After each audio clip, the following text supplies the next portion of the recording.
first I want to make some remarks in regards to the CFSP, the latest developments. And I wanted to shed a light on not that very nice thing, is that it's been the last time, it was 5 years ago, when the High Representative of the External Action Service of the EU has honored in person this gathering, this conference.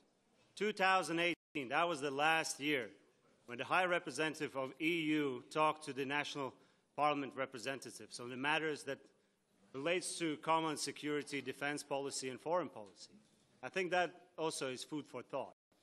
On top of that, when I look at the list of participants, I see at the candidate status area 2 countries, Serbia and Turkey.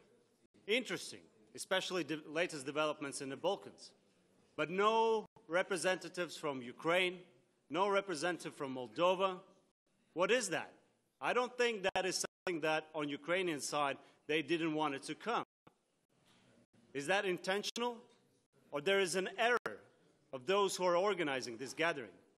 For Ukraine not being present, that says a lot, especially knowing who are present from the candidate countries. So now on the practicalities for the latest developments on the CFSP, I would suggest that we have developed the strategic compass. We have looked through, during the Sweden presidency, the high.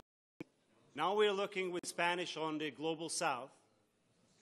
And what we are lacking is that we enshrine our principles with the third countries.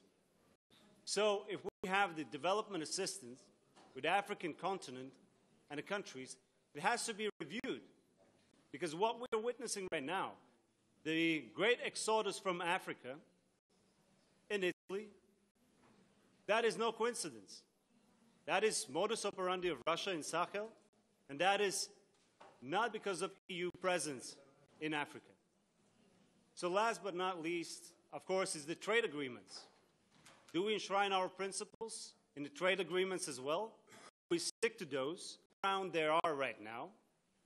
The compliance with the CFSP and CSDP policy, the next round.